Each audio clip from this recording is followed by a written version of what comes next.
Shalom, Haverim, Beshem Yeshua Hamashiach. Berjumpa lagi dan kita akan sama-sama belajar. Kita akan mengupas sebuah kebenaran yang akan memberkati kita. Apakah Anda pernah bertanya-tanya kapan sebenarnya Yeshua lahir? Mari bergabung dengan kami dalam video ini untuk mengungkap fakta-fakta menarik yang tersembunyi di balik tanggal kelahiran Yeshua dan temukan jawaban yang mengejutkan sehingga kita memiliki iman yang teguh. Sukkot menunjuk pada puncak perayaan dari 7 hari raya. Sukkot merupakan peringatan atas penyertaan Yahweh di padang gurun. Yahweh hadir di tengah-tengah Israel melalui miskan atau kemah suci di mana Sekinah Yahweh berada di dalamnya.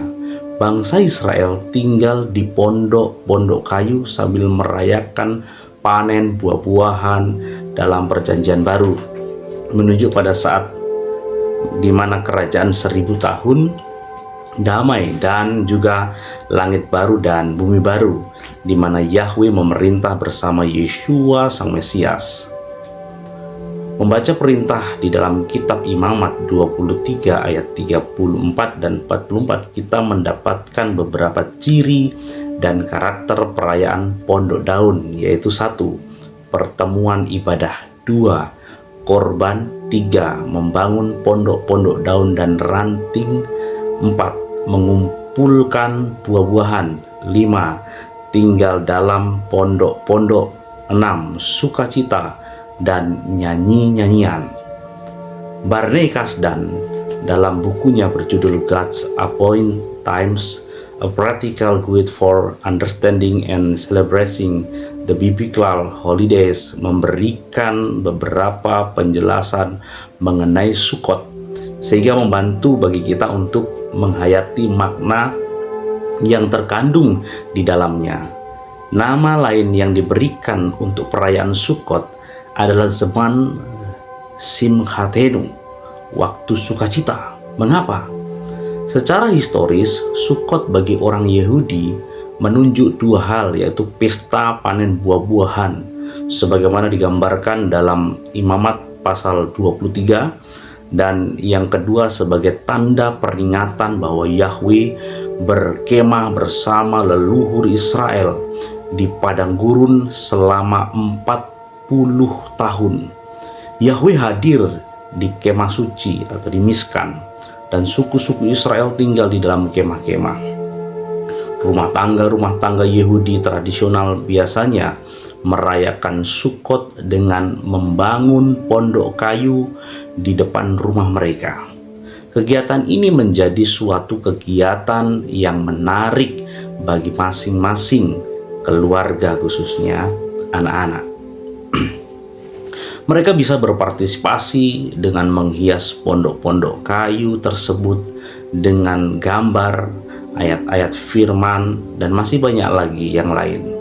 Pondok kayu yang dibuat pun semi permanen dengan atap yang terbuat dari daun-daun atau ranting-ranting kering. Pada permulaan Sukkot yang jatuh pada tanggal 15 September, dimulai tanggal 14 Tisri pukul 18.00, maka masing-masing keluarga akan membuka dengan makanan bersama di rumah. Ada penyalaan lilin hari raya, ada makan roti dan anggur, ada pengucapan kidus yaitu birkat untuk anggur dan roti, dan diiringi nyanyian hari raya. Dan itu sangat meriah. Yahweh bersabda perihal makna dan tema besar Sukkot. Di dalam pondok-pondok daun kamu harus tinggal 7 hari lamanya. Setiap orang asli di Israel haruslah tinggal di dalam pondok-pondok daun, supaya diketahui oleh keturunanmu bahwa aku telah menyuruh orang Israel tinggal di dalam pondok-pondok selama aku menuntun mereka sesudah keluar dari tanah Mitsraim. Akulah Yahweh Elohimu.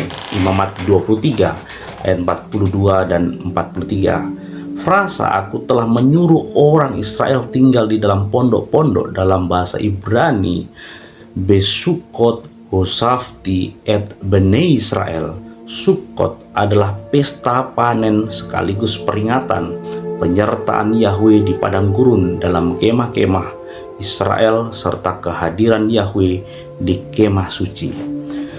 Apakah bukti-bukti yang menguatkan bahwa Yeshua lahir saat perayaan Pondok Daun?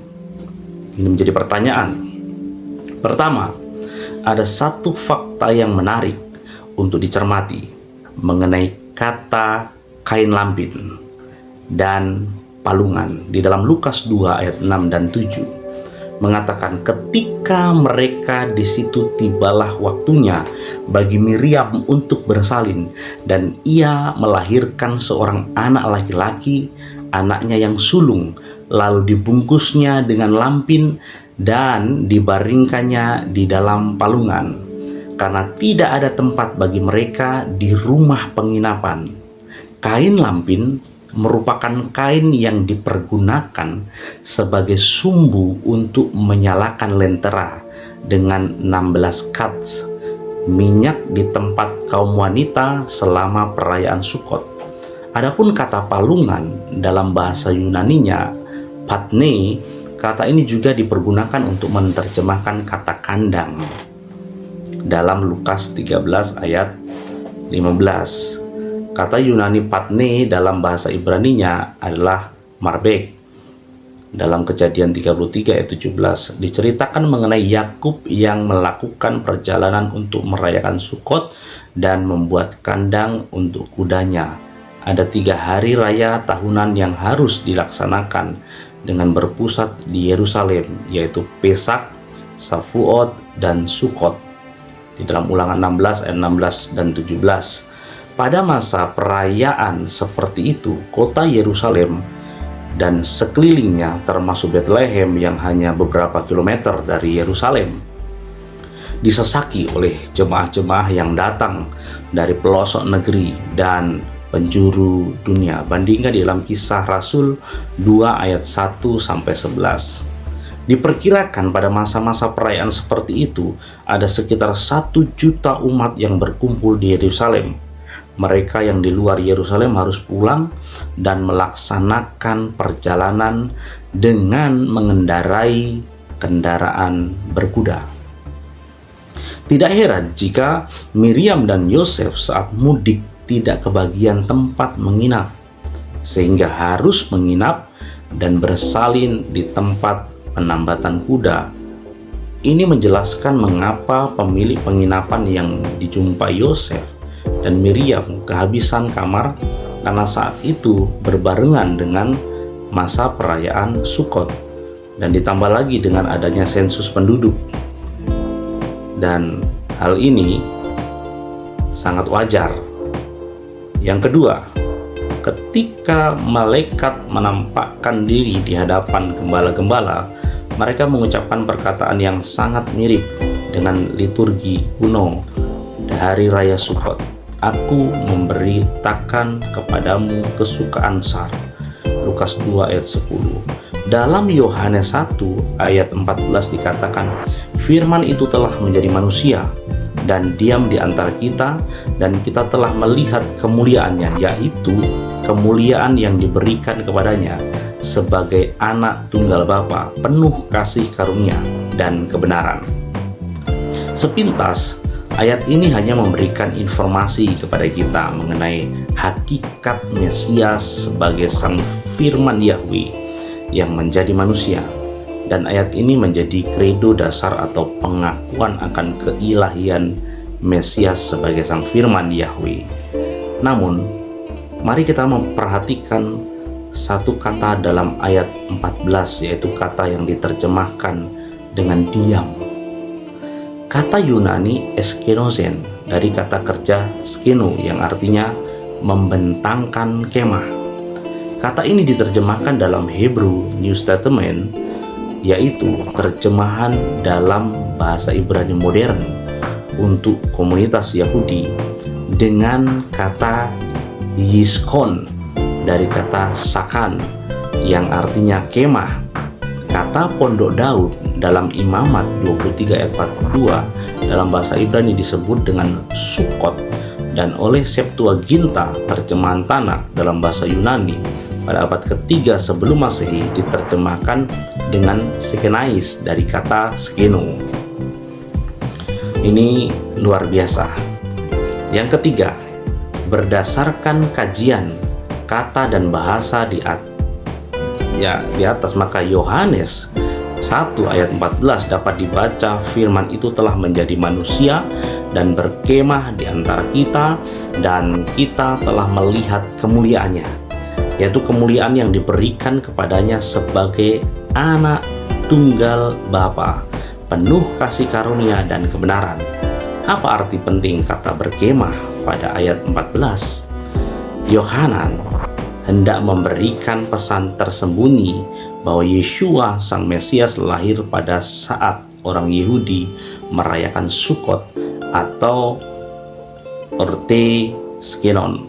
Kata Yunani skeno yang dipakai di sini menurut Strong Concordance mempunyai arti to fix one's tabernacle, have one's tabernacle, abide in tabernacle. Dapat diperkuat bahwa pada hari ke-8 Yeshua disunat di Bait Suci. Tradisi penyunatan tidak harus jatuh pada saat Shemini Atzaret, hari ke-8 Sukkot. Namun Lukas 2 ayat 21 pasti terkait Shemini Atzaret, jika memang benar terbukti bahwa Mesias lahir pada saat orang Yahudi merayakan Sukkot. Hal ini senada dengan kesaksian dalam Lukas 2 ayat 11, hari ini telah lahir bagimu juru selamat, yaitu Mesias, junjungan agung di kota Daud. Kapan persisnya yang dimaksud hari ini? Apakah pernyataan ini hanya merupakan pernyataan konotatif atau justru bersifat historis? Peristiwa yang benar-benar pernah terjadi. Perkataan hari ini bukan ungkapan konotatif, melainkan bersifat historis. Kata hari ini menunjuk pada konteks ruang dan waktu bahwa Mesias sebagai tanda keselamatan bagi dunia telah lahir, yaitu pada bulan Tisri saat orang-orang Yahudi merayakan Sukkot. Yang keempat, dengan menentukan kapan Elisabet mengandung, maka akan diperoleh waktu kapan Miriam mengandung, karena dikatakan dalam Lukas 1 ayat 36, dan sesungguhnya Elisabet sanakmu itu, ia pun sedang mengandung seorang anak laki-laki pada hari tuanya, dan inilah bulan yang ke-6 bagi dia, yang disebut mandul itu. Untuk dapat mengetahui waktu kelahiran Mesias, kita dapat melihat kapan Yohanes Pembaptis anak Elisabet lahir. Adapun kronologinya bahwa Zakaria ayah Yohanes adalah imam Lewi dari rombongan Abia dalam Lukas 1 ayat 35. Sebagaimana kita ketahui bahwa Abia adalah nama rombongan ke-8 dari ke-24 rombongan para imam yang bertugas di Bait Suci sejak zaman Daud. 1 Tawarik 24 ayat 1-3 dan 7-19. Tiap rombongan memulai tugas pelayanan di Bait Suci sejak awal bulan Nisan sebagai pembukaan tahun keagamaan. Masing-masing rombongan bertugas selama 1 minggu tiap jatuh hari raya. Maka ke-24 imam bertugas bersama, termasuk pada saat perayaan Pesak tanggal 14 Nisan dan Shavuot tanggal 6 Sivan. Bulan Yahudi Nisan adalah Maret sampai April, Iyar April sampai Mei, Sivan Mei sampai Juni, Tamus Juni sampai Juli, Av Juli sampai Agustus, Elul Agustus sampai September, Tisri September sampai Oktober, Marsevan Oktober sampai November, Kislev November sampai Desember, Tevet Desember sampai Januari, Sefat Januari sampai Februari, Adar Februari sampai Maret. Jika rombongan Zakaria adalah rombongan ke-8, berarti Zakaria memulai pelayanan keimaman sekitar Sabat kedua bulan Sivan, Mei sampai Juni, berdasarkan petunjuk Lukas 1 ayat 23-24. Elisabet mengandung beberapa waktu setelah Zakaria menyelesaikan tugas keimamannya, berarti sekitar Sabat ketiga. Atau sahabat keempat, bulan Sivan, Elisabet mengandung. Elisabet mengandung normal selama 9,5 bulan, sebagaimana layaknya wanita yang mengandung. Maka jika kita menghitung 9,5 bulan semenjak bulan Sivan, Mei sampai Juni, maka kelahiran Yohanan akan jatuh pada bulan Nisan awal. Yeshua pernah berkata bahwa Yohanan adalah Elia yang akan datang di dalam Matius 17 ayat 10-13. Dan setiap perayaan Pesak di bulan Nisan ada jamuan seder, di mana ada 5 cawan, dan 1 dari 5 cawan adalah khusus bagi Elia yang akan datang menurut laporan Lukas 1 ayat 24 sampai 27 dan 36. Miriam mengalami penampakan malaikat Gabriel yang mewartakan lahirnya Mesias melalui rahimnya, dan peristiwa itu terjadi pada bulan ke-6 setelah mengandungnya. Elisabet pada bulan Sivan, Mei sampai Juni. Jika kita tambahkan angka 6 sejak bulan Sivan, maka akan jatuh pada bulan Kislev, November sampai Desember. Berarti saat Miriam mengandung Yesua, peristiwa itu jatuh di bulan Desember awal. Dan jika kita menghitung dari bulan Kislev, November sampai Desember, selama 9,5 bulan sampai tiba saatnya Miriam melahirkan, maka akan jatuh pada bulan Tisri, September sampai Oktober. Sebagaimana kita ketahui bahwa bulan Tisri sejak tanggal 15 sampai 21 adalah saat orang-orang Yahudi merayakan puncak Moedim, hari raya, yaitu Sukkot atau Pondok Daun. Dengan demikian, kelahiran Mesias jatuh pada bulan September akhir atau Oktober awal, bertepatan dengan perayaan Sukkot. Namun demikian, ada beberapa yang mengajukan keberatan dengan meletakkan bulan Nisan sebagai permulaan para imam memulai melakukan pelayanan bait suci, di mana Yoyarib yang memulai tugas tersebut. Alasan mereka berdasarkan Talmud diperoleh keterangan bahwa saat Yerusalem mengalami penyerbuan tanggal 9 Av 586 sebelum Masehi, saat itu pelayanan para imam dilaksanakan oleh rombongan Imam Yoyarib. Jika Yoyarib memulai pelayanan bulan Av, maka diperkirakan Elisabet istri Zakaria mengandung bukan bulan Sivan, melainkan Tisri, yaitu Oktober, sehingga Miriam ketika bertemu dengan Elisabet terjadi pada bulan April, dan Miriam melahirkan Yesua pada bulan Desember. Kutipan Talmud yang menyatakan tugas Yoyarib adalah, dari mana kita tahu bahwa bait suci kedua juga dihancurkan pada 9 Av? Kita telah belajar dalam Boraita, sebuah peristiwa bahagia diletakkan pada hari di mana acara bahagia tersebut terjadi. Sementara suatu bencana dilekatkan pada bencana lain terjadi, dan dikatakan bahwa ketika bait suci pertama dihancurkan pada malam sebelum 9 Av, yang juga malam pada penutupan hari Sabat dan juga penutupan tahun Sabat, saksi pada waktu itu adalah Jehoyorib dan orang-orang Lewi yang sedang menyanyikan di tempat yang tepat. Mereka membaca bagian Mazmur atau Tehillim 94 ayat 23. Ia akan membalas kepada mereka perbuatan jahat mereka, dan karena kejahatan mereka, ia akan membinasakan mereka. Yahweh Tuhan kita akan membinasakan mereka sebelum musuh masuk dan menguasai bait suci. Hal ini terjadi juga pada penghancuran bait suci kedua.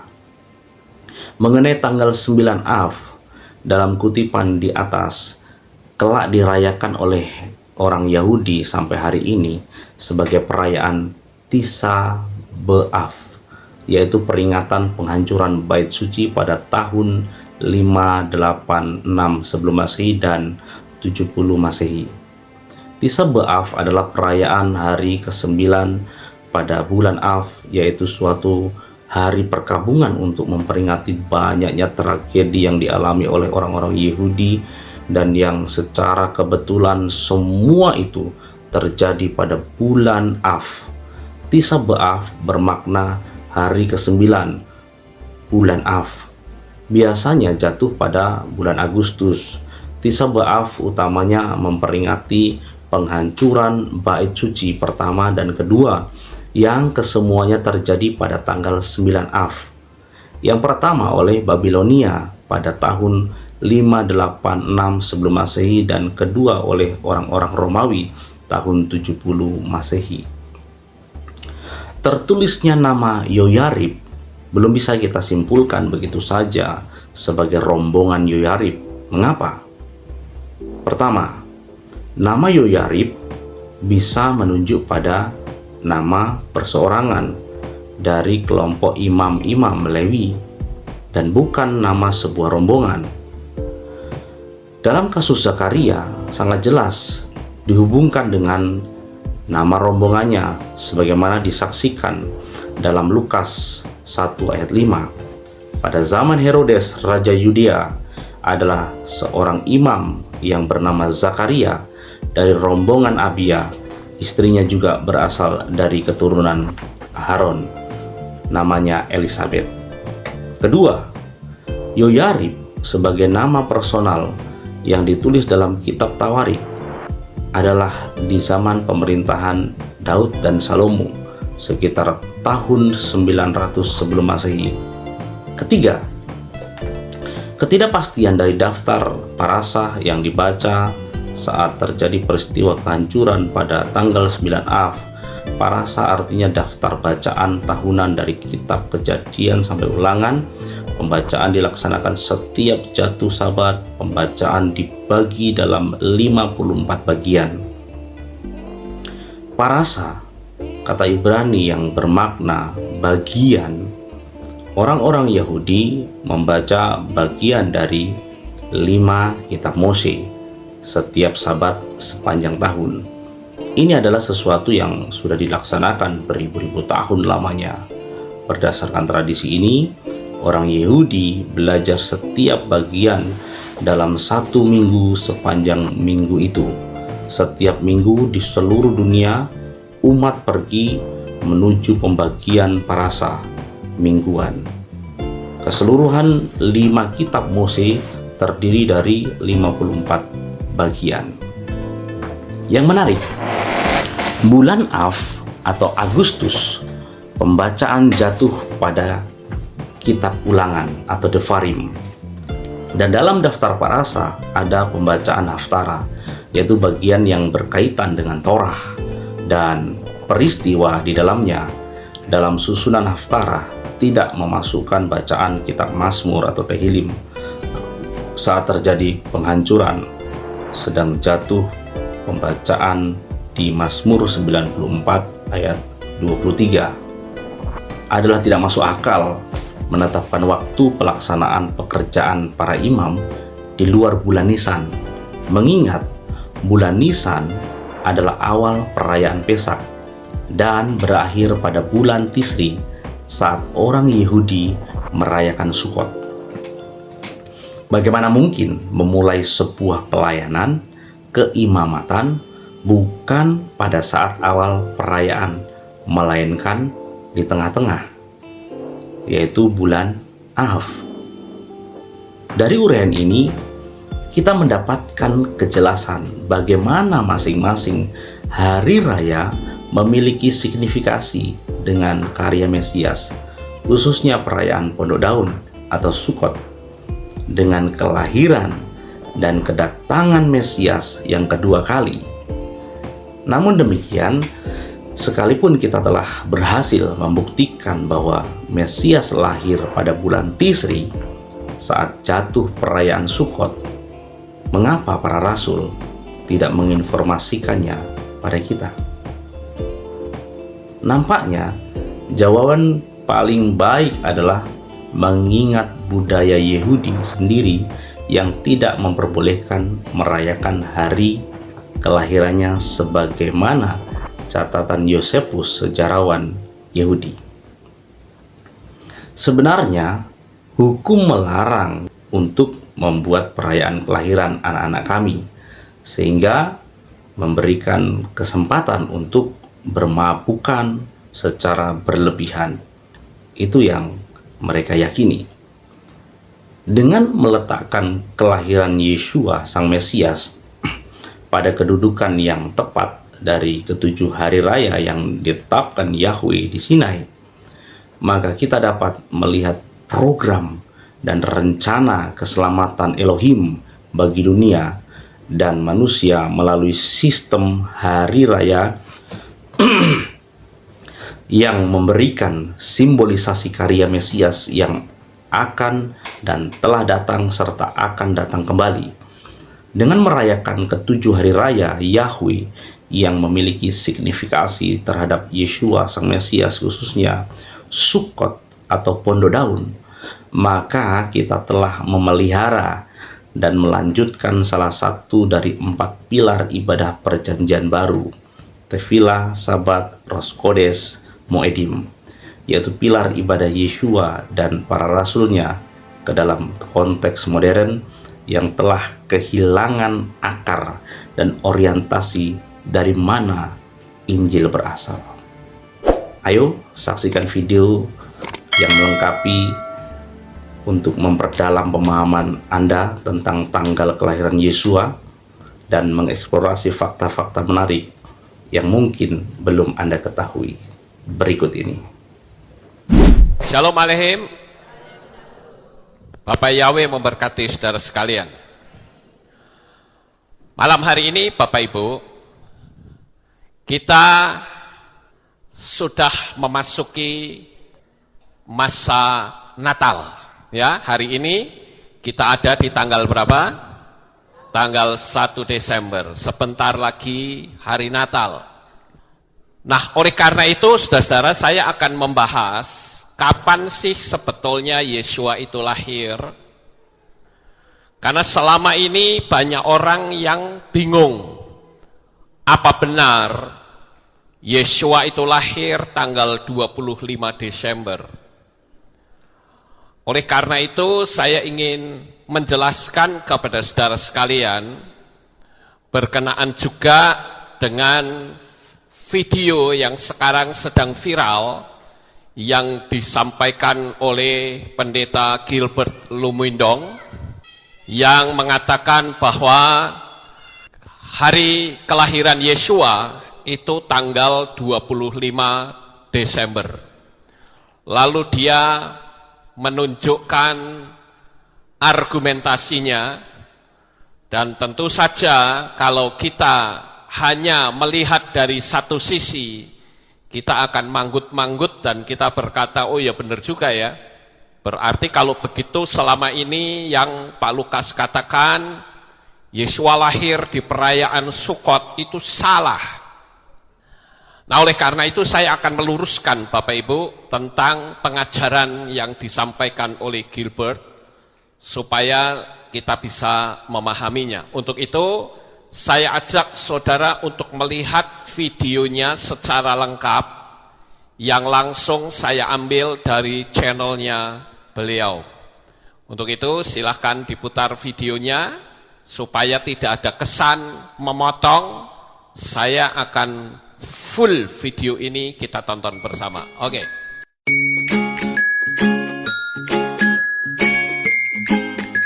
We wish you a Merry Christmas. We wish you a Merry Christmas. We wish you a Merry Christmas and a Happy New Year. Israel, dalam Tuhan, Christmas is coming. Dan Natal sudah sangat-sangat sebentar lagi kita merayakannya, ya kan? Natalan sebentar lagi. Saudara kekasih dalam Tuhan, sebentar lagi kita mau menginjak bulan Desember. Dan kalau sudah bulan Desember, maka kita akan bersuka cita buat Natal. Tapi di bulan sebelum masuk bulan Desember ini, masih di bulan November, ada sesuatu yang menyedihkan hati saya ketika saya membaca Detikcom. Ada sebuah berita begini. warga Alor Nusa Tenggara Timur NTT, Lamboan Jahamau, dihukum 6 bulan penjara oleh Mahkamah Agung merasa tidak menista. Lamboan akan mencari keadilan ke Mahkamah Konstitusi. Berikut status Lamboan yang ditulis di akun Facebooknya. Dia tulis gini: 25 Desember adalah hari lahir Yesus atau Isa Al-Masih. Lalu dia pakai hashtag gini: ajaran gereja bisa salah dan menyesatkan. Wow, saya kaget baca itu. Secara pribadi setiap Desember tiba saya merasa hashtag sangat dibodohi. Bahkan tidak habis pikir kenapa ada jutaan orang Kristen di dunia, pakai hashtag lagi, yang masih mau dibodohi oleh ajaran gereja yang jelas-jelas hashtag lagi salah, dan saya hashtag menyesatkan. Pembodohan itu adalah hashtag mereka mengatakan dan mengajarkan kalau Yesus Isa Al-Masih lahir pada tanggal 25 Desember. Bahkan ada dari mereka memperingati dengan pesta pora yang sudah tidak alkitabiah, padahal nyata-nyata tidak ada hashtag satu ayat pun dalam kitab suci Kristen atau Alkitab yang mencatat kalau Yesus lahir tanggal 25 Desember. Saya heran, apakah kita orang Kristen tidak bisa hashtag tahu atau mencari tahu kapan sebenarnya Yesus lahir? Di mana pakar-pakar Kristen? Di mana cendekiawan Kristen? Di mana organisasi Kristen? Gini, adikku yang bernama Lamboan Jahamau, saya menyebut adik karena saya merasa agak lebih tua lah, ya kan? Tapi bukan soal usia lah. Saya melayani Tuhan dan saya pikir adik masih perlu banyak belajar. Kata-kata adik itu kalau menurut saya agak sedikit sok pintar, ya kan? Dan kesannya sebetulnya Anda masih sangat bodoh, ya kan? Anda nggak ngerti tapi Anda nyerang gitu. Sebetulnya kok Anda bertanya, tanya saja sama hamba-hamba Tuhan, nggak usah caranya begini gitu, ya kan? Taruh status di Facebook terus kesannya nyerang. Pertama saya baca saya pikir Anda bukan Kristen gitu, karena kata-kata Anda sangat nyerang. Ada satu, tapi lepas daripada apapun, saya pikir kamu juga hebat. Adik ini hebat, Lamboan ini. Karena ada satu yang saya sangat setuju. Adik bilang begini, bahkan ada dari mereka memperingati dengan pesta pora yang dikatakan nyata-nyata itu dikatakan apa di sini? Iya kan? Dengan pesta pora yang sudah tidak alkitabiah. Amin. Saya setuju. Karena Natal itu sesuatu yang suci, Natal itu sesuatu yang agung, Natal itu sesuatu yang luar biasa.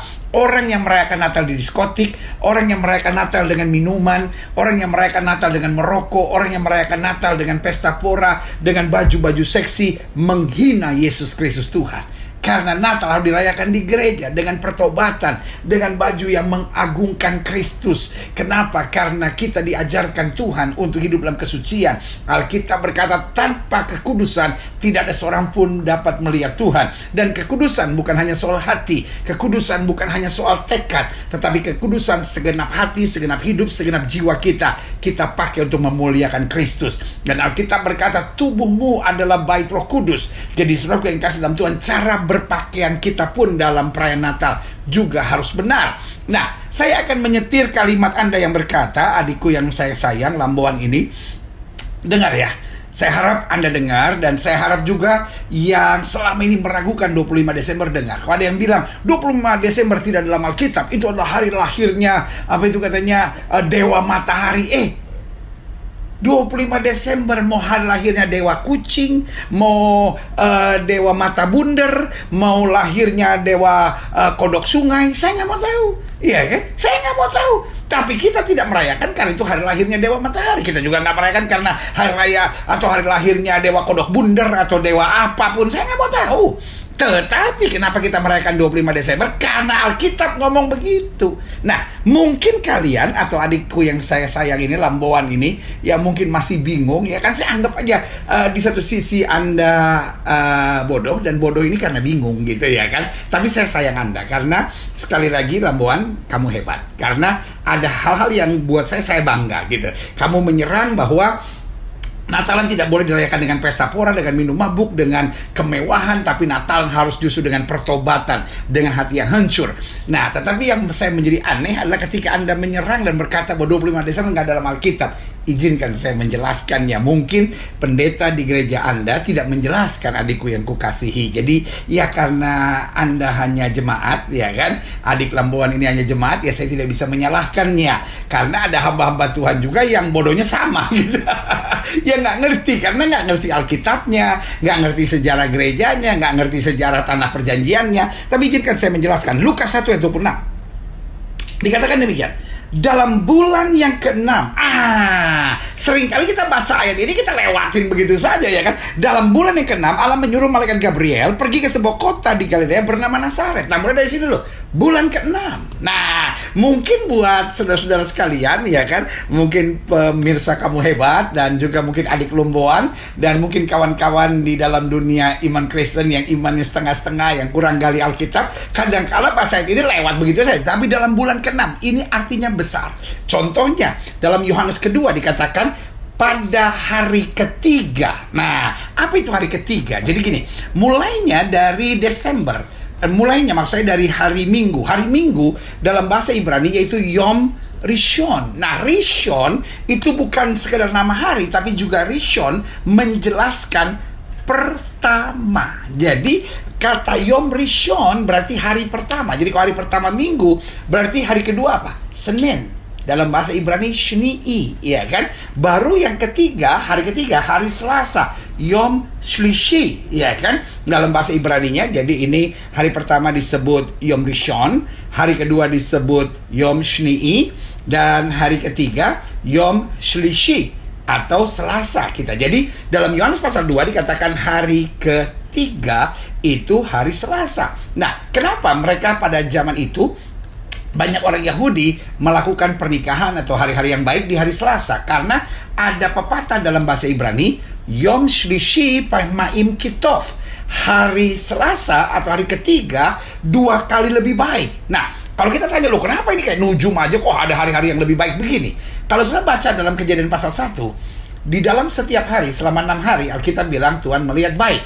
Tapi khusus hari Selasa 2 kali disebut Tuhan melihat itu baik. Jadi saudaraku yang kasih dalam Tuhan, itu sebabnya orang Yahudi sampai hari ini masih memegang keyakinan iman sesuai dengan Alkitab, Yom Shlishi Pamaim Kitov, hari ketiga 2 kali lebih baik dari hari-hari selanjutnya. Itu soal hari. Nah, soal bulan. Kenapa bulan ke-6? Orang Yahudi merayakan Rosh Hashanah di bulan ke-9 atau tahun baru, atau Rosh Hashanah. Rosh Hashanah, Rosh itu artinya kepala, Shana artinya tahun. Kepalanya tahun itu selalu di bulan ke-9 atau bulan September. Sampai hari ini bulan September, ataupun kalau Oktober awal, tapi biasanya September. Nah, sekarang saya jelaskan. September dikatakan dalam Lukas pasal 1 ayat 26, ya kan? Saya mau sudah jelas dulu nih adikku Lamboan, ya kan? Dan juga saudara-saudara yang masih mempertanyakan kenapa kita merayakan Natal tanggal 25 Desember, ya kan? Adikku Lamboan, dalam Lukas 1 ayat 26 dikatakan, dalam bulan yang ke-6, Allah menyuruh malaikat Gabriel pergi ke sebuah kota di Galilea bernama Nazaret, ya kan? Dan langsung Tuhan bilang apa? Kamu akan mengandung dan melahirkan anak. Kan bulan ke-6 kan? Nah, kita harus hitung apakah bulan September? No. Karena dari bulan ke-6 itu, ya kan, kita hitungnya bulan September kan. Bulan September Rosh Hashanah-nya kan, tahun barunya kan. Jadi bulan pertamanya kan. Jadi kita hitung September, Oktober, November, Desember, Januari, Februari, Maret. Jadi pertama kali dia menerima kabar dia mengandung bulan apa? Bulan Maret, karena bulan ke-6. Ini bukan hitung-hitungan ujung, ini Alkitab. Ini Alkitab, firman Tuhan berkata dalam Lukas 1 ayat 26 dalam bulan ke-6. Oke, jelas, iya kan? Nah, lalu kemudian 9 bulan seorang wanita mengandung. Jadi kalau bulan Maret, iya kan, menerima firman-Nya, maka pertanyaan kita 9 bulannya apa? Maret, April, Mei, Juni, Juli, Agustus, September, Oktober, November, Desember. Sangat jelas, saudara-saudara. Dan sampai hari ini, kalau kita ada di Nazaret, 25 Maret itu adalah hari libur. Kenapa? Itu hari yang dirayakan sebagai hari di mana malaikat menjumpai Maria. Jadi saudara yang kasih dalam Tuhan, ingat, di abad keempat, jadi baru 400 tahun atau 300 tahun setelah Yesus mati dan bangkit, ada seorang ratu yang bernama Ratu Helena mulai bertobat, mulai percaya, mulai menerima Yesus sebagai Tuhan dan Juru Selamat. Lalu kemudian dia mengunjungi tanah-tanah perjanjian untuk mengetahui daerah-daerahnya. Dan Yesus pada zaman itu begitu populer, sehingga 300 tahun tidak mungkin sejarah tentang dia hilang. Jadi saudara yang kasih dalam Tuhan, apapun tentang Yesus itu tidak ada hubungannya dengan Dewa Matahari. Itu hanya pembodohan, itu hanya kesesatan, itu hanya upaya-upaya untuk orang mengadu domba sesama umat Kristen yang bodoh, sehingga orang Kristen yang bodoh akhirnya tertipu. Orang-orang Kristen yang tidak rooted dalam terang firman Tuhan akhirnya akan terseret dan akhirnya saling menyerang, akhirnya meragukan imannya sendiri, akhirnya meragukan Natal itu sendiri. Ingat, ada orang-orang yang tidak suka kita merayakan Natal, karena saudaraku yang kasih dalam Tuhan, Natal itu dahsyat. Allah menjadi sama dengan manusia. Dia bukan hanya nabi, dia Tuhan di atas segala Tuhan, dia Raja dari segala Raja. Orang tidak mau terima Allah menjadi sama dengan manusia, karena itu dia buatlah isu-isu seperti ini. Dan orang-orang Kristen yang tidak rooted dalam terang firman Tuhan, orang-orang Kristen yang tidak mengerti kebenaran firman Tuhan akan menyerang dan berkata, loh, bulan Desember kan bulan dingin, bagaimana bisa gembala-gembala menjaga kawanan ternak mereka pada waktu malam? Jangan salah. Karena itu selalu saya bilang, kalau kita nggak ngerti jangan banyak ngomong. Kedengaran gobloknya, saudara, kedengaran bodohnya. Jadi kalau kita nggak ngerti, mari kita tanya yang ngerti, kita belajar, kita lihat lagi. Saudara, kalau saudara pergi ke daerah Palestina, khususnya di daerah Bethlehem, karena Bethlehem sekarang wilayah Palestina, dan di dekat Bethlehem ada daerah namanya Bet Sahur. Kenapa namanya Bet Sahur? Karena namanya diambil dari para penjaga-penjaga yang sedang bangun atau sahur atau berjaga, ya kan? Gembala-gembala ini kan sedang berjaga-jaga kan, menjaga kawanan ternak mereka pada waktu malam. Lalu pertanyaannya kan, kalau bulan Desember dingin, bagaimana mereka bisa menjaga? Ingat, daerah Bet Sahur, daerah yang banyak gua-gua batunya. Dan gua-gua batunya itu cukup besar. Mereka bisa menjaga sekitar 40-50 domba, saudara-saudara. Iya kan? Nah, itu sebabnya dikatakan gini, malaikat Tuhan datang, sinar terang menerpa mereka, dan mereka sangat ketakutan. Tahukah saudara, kalau di lapangan terbuka, sinar terang menerpa, mereka nggak akan takut, tenang aja. Mereka bisa lihat kok apa yang terjadi. Tetapi justru karena mereka sedang ada di sebuah gua, salah satu gua di Bet Sahur yang hari ini menjadi gereja, itu cukup besar, 40-50 ekor domba bisa di sana, dan mereka menjaga di depan pintu. Jadi ketika sinar terang menerpa wilayah itu atau gua itu, kan mereka sangat ketakutan. Kenapa? Karena mereka pikir, wah ini perompak, wah kita akan dibunuh, wah kita akan mati, lalu kawanan ternak mereka kita akan dicuri. Wah, itu sebabnya mereka ketakutan. Makanya dikatakan, jangan takut. Hari ini aku memberitahukan kepadamu kesukaan besar, telah lahir bagimu juru selamat di kota Daud. Saudaraku yang kasih dalam Tuhan, Alkitab tidak pernah salah, dan bapak-bapak gereja kita tidak akan melakukan sinkretisme, mencampur adukan kelahiran Dewa Matahari, kelahiran dewa apapun yang diistilahkan hari ini dengan Natal. Natal terlalu suci, Natal terlalu kudus, sehingga bapak-bapak gereja dari awal-awal abad sudah mengkaji dengan betul. Jangan percaya sama semua edaran-edaran apa itu namanya WhatsApp, edaran-edaran email yang bercerita tentang kebodohan-kebodohan tidak jelas. Mari kita back to the word of God. Mari kita kembali kepada firman Tuhan dalam bulan yang ke-6. Bulan ke-6 itu berarti bulan Maret, karena dimulai dari bulan September, lalu kemudian 9 bulan, dan itulah kita merayakan Natal. Saudaraku yang kasih dalam Tuhan, sampai hari ini kalau saudara berada di Nazaret, maka 25 Maret adalah hari libur, karena itu dirayakan sebagai hari kabar baik Maria mendapat dari malaikat. Jadi karena itu, satu, rayakanlah Natal dengan sukacita. Kita merayakan Natal bukan karena diperintah Tuhan, tapi kita merayakan Natal karena Natal terlalu agung buat kita. Allah menjadi sama dengan manusia.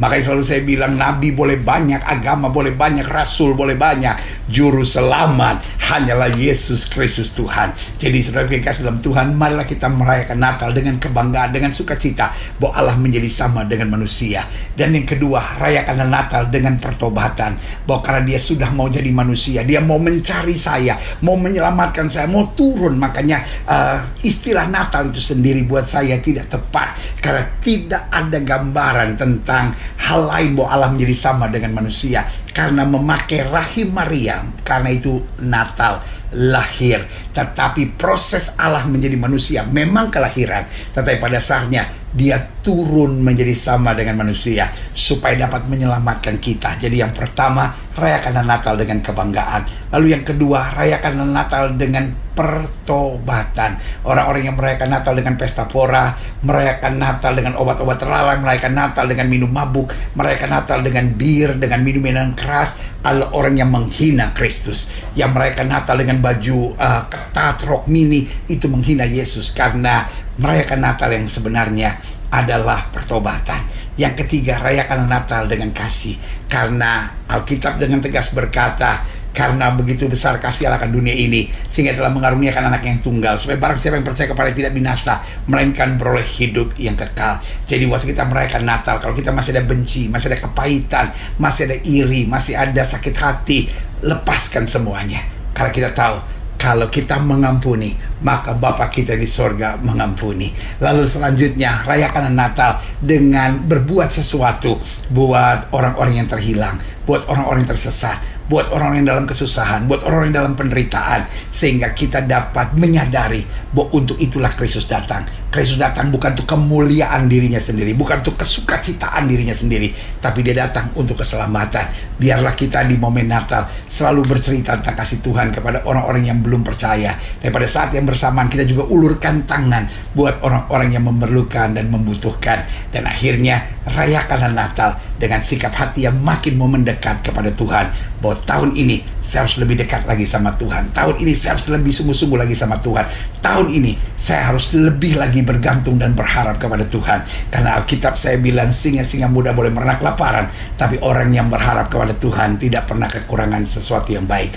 Adikku Lambauan di Alor NTT, saya mengasihi saudara dan saya pikir kamu hebat. Kamu hanya korban ketidakmampuan para hamba-hamba Tuhan mengajarkan kamu, tapi kamu gak usah sakit hati karena kamu memang tidak mengerti. Mulai hari ini buka hati, belajar Alkitab dengan betul, dan saran saya, kalau kamu belum tahu, bertanyalah.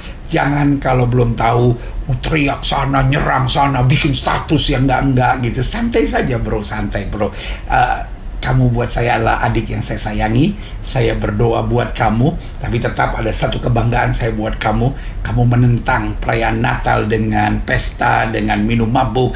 Buat saya kamu keren. Karena itu biarlah saya berdoa Natal tahun ini menjadi Natal yang paling spesial.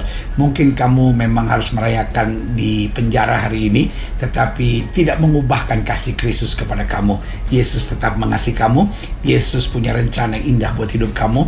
Kamu gak usah sakit hati, gak usah benci sama orang-orang yang melaporkan kamu, tetapi kamu percaya saja. Roma 8 ayat 28, Allah turut bekerja dalam segala perkara untuk mendatangkan kebaikan. Dan buat setiap saudara yang menyaksikan program ini, saya berdoa sehingga saudara dapat merayakan Natal dengan sukacita. Gak usah kita ribut lagi. Wow, masalahnya orang Kristen beranak. Beranak di mana? Yang beranak bukan Allah, yang beranak itu Maria. Maria yang beranak. Tetapi Allah turun menjadi sama dengan manusia. Sekali lagi saya mau ingatkan, kamu hebat. Dan mari persiapkan diri untuk merayakan Natal dengan segala sukacita dan kemenangan kita. Haleluya. Ya, cukup. Baik, Bapak Ibu, saya akan memberikan sedikit masukan kepada saudara sekalian. Dan saya katakan bahwa Yeshua itu tidak lahir bulan Desember. Bagaimana argumentasi ini bisa saya patahkan? Sebelum saya melanjutkan, saudara-saudara, ada satu kata yang saya pikir saya cukup setuju dengan Gilbert, yaitu apa? Dia katakan, saya tidak peduli dengan hari lahirnya Dewa Matahari, mau hari lahirnya Kodok Bunder dan sebagainya. Saya setuju. Kenapa? Karena bisa saja orang luar sana akan menyamakan perayaan mereka dengan perayaan kita. Misalnya, saya merayakan Hari Raya Sukkot, tetapi orang dari kalangan dunia mistik, mereka merayakan dewa mereka tepat di perayaan Sukkot. Apakah berarti esensi Sukot itu berkurang? Tidak. Jadi saya setuju dengan apa yang Gilbert katakan. Saya nggak peduli 25 Desember mau dikatakan Dewa Matahari kayak, saya setuju. Tetapi masalahnya Yeshua tidak lahir tanggal 25. Begini Bapak Ibu, saya akan menerangkan kepada saudara sekalian supaya lebih jelas. Tadi dia mengutip di kitab Lukas 1 ayat berapa? 26 ya. Nah, di sana dikatakan pada bulan ke-6. Lalu dia menghitung bulan ke-6 itu dimulai dari September. Kenapa? Karena Rosh Hashanah itu adalah bulan pertama di bulan September. Sampai di sini bisa dipahami Bapak Ibu? Nah, lalu dia menghitung September, Oktober, November, Desember, Januari, Februari, Maret gitu ya. Lalu 9 bulannya adalah dari Maret itu April, Mei, Juni, Juli, Agustus, September, Oktober, November, Desember. Jadi Desember dia lahir. Ya. Saya katakan penerangan ini jelas keliru. Kenapa? Karena yang dimaksud bulan ke-6 itu bukan dihitung dari bulan pertama dari Rosh Hashanah. Tetapi yang dimaksud bulan ke-6 itu adalah bulan ke-6 kandungannya Eliseva. Paham Bapak Ibu? Sekali lagi, saya akan mengilustrasikan lebih mudah. Misalnya, bulan ke-6 penanggalan Gregorian apa? Januari, Februari, Maret, April, Mei, Juni. 6 kan? Itu kalau bulan ke-6 penanggalan Gregorian. Tetapi bagaimana kalau saya katakan bulan ke-6 itu bukan penanggalan Gregorian, tapi usia kehamilannya Ibu Lina misalnya. Berarti dia ada di bulan Juni enggak? Bingung nih saudara ya, saya ulang sekali lagi. Bulan ke-6 penanggalan Gregorian, Juni ya, Januari, Februari, Maret, April, Mei, Juni. Itu kan kalau penanggalan Gregorian, ya toh? Dimulai dari Januari. Lah sekarang bagaimana kalau saya katakan Tante Lina itu hamil pada bulan ke-6? Apakah dia dihitung dari Januari? Ya tidak, dihitung dari hamilnya kapan mulainya. Paham Bapak Ibu?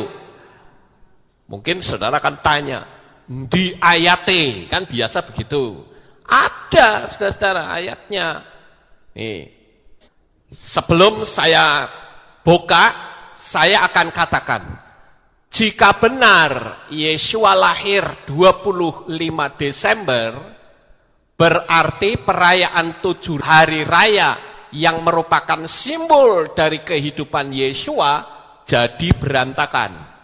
Kenapa? Karena kisah tentang Yeshua itu semua tertulis dalam perayaan 7 hari raya. Saya ambil contoh, perayaan Pesah. Pesah ini adalah tanda darah, di mana malaikat maut akan lewat. Sehingga bangsa Israel itu memberikan darah di alas ambang pintu rumah orang Israel. Disapukannya lah pintu itu. Dan itu kalau kita ngerti bahasa Ibrani, itu membentuk huruf het. Het itu artinya kehidupan kekal, eternal life. Paham Bapak Ibu? Jadi ketika perayaan Pesah ini bertepatan dengan Yeshua mati di atas kayu salib, ada darah. Dan kalau saudara ambil titik-titik darahnya, pintu kan begini. Ya toh? Atas, samping kanan, samping kiri. Ya kan? Sekarang kalau Yesua mati, itu yang dipaku mana? Dua tangan dan kaki. Coba tarik garis. Ditarik garis lalu dikelopkan, akan membentuk bintang Daud. Maksud nggak saya ngomong ini? Oke, sekarang kita lanjut. Hari raya roti tidak beragi atau Chag Hamatzah. Ini persamaannya apa? Persamaannya adalah Yesua roti kehidupan. Yesua adalah manusia yang tidak berbuat dosa. Sama seperti roti yang tidak beragi, tidak ada ragi di dalam roti itu. Yesua juga tidak ada dosa di dalam dirinya. Jadi ada sisi paralel, Bapak Ibu. Yang ketiga, hari raya Yom Hapikurim atau buah sulung. Dan ini digenapi dengan Yesua bangkit. Rabi Shaul mengatakan bahwa Yesua adalah yang sulung yang bangkit. Jadi tiap hari raya itu memiliki pemahaman gambaran tentang Yesua. Kemudian hari raya Shavuot. Hari raya Shavuot ini adalah hari raya turunnya kitab Torah. Dan itu digenapi ketika ada pencurahan Roh Kudus. Dan Yesua sebagai Torah kehidupan atau Torah Chaim. Sekarang pertanyaannya sampai di sini paham? Lanjut. Perlu saudara ketahui, ini ada sesuatu yang unik di perayaan Shavuot dan Pentakosta. Uniknya di mana? Uniknya adalah ini ada kesamaan pada waktu turunnya Torah. Waktu Moshe turun dengan 2 loh batu.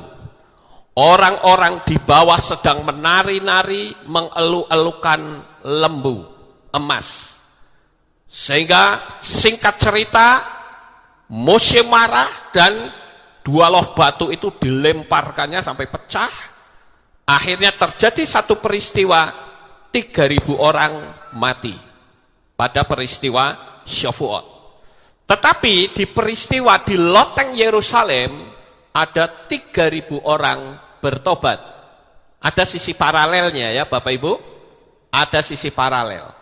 Nah, yang lebih aneh lagi, bukankah Shavuot itu digenapi dengan Yesua sebagai Torah kehidupan? Tetapi kenapa orang Kristen pada umumnya menolak Torah? Dengan berkata Torah sudah tidak berlaku. Untuk masalah Torah, saudara bisa melihat kembali materi saya tentang Torah. Saudara bisa ketik Lukas Sutrisno, belakangnya Torah. Saudara akan menemukan begitu banyak materi saya ada di sana. Kemudian Bapak Ibu, kalau kita perhatikan di sini, waktu Torah ditulis, Bapak Yahweh menulis di loh batu. Tetapi pada waktu pencurahan Roh Kudus, Bapak Yahweh menulis Torahnya di dalam hati. Dan untuk bisa Torah itu ada di dalam hati, hanya memakai kuasa Roh Kudus. Tanpa Roh Kudus, orang akan menolak Torah. Sampai di sini paham Bapak Ibu? Kita lanjut. Yom Teruah. Nah, ini yang dikenal dengan hari raya Rosh Hashanah, Bapak Ibu. Rosh Hashanah ini hari raya peniupan nafiri. Dan itu simbol dari Yesua yang akan datang ke di awan-awan untuk menjemput kita. Satu-satunya hari raya yang sampai sekarang belum digenapi itu hari raya Yom Teruah. Sampai di sini saudara paham? Ya. Jadi Yom Teruah ini hari raya peniupan nafiri. Kemudian hari raya Yom Kippur. Hari raya Yom Kippur itu menggambarkan bahwa Yeshua sebagai Kohen Gadol atau imam besar. Dialah yang menjadi intercession, juru syafaat, penyambung antara manusia dengan Elohim, antara manusia dengan Sang Pencipta.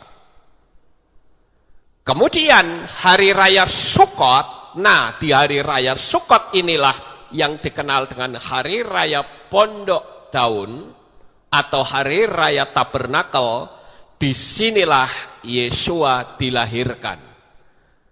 Jadi apabila seperti yang tadi Pendeta Gilbert Lomwendong katakan Yeshua lahir tanggal 25 Desember atau di bulan Desember, berarti ini tidak cocok.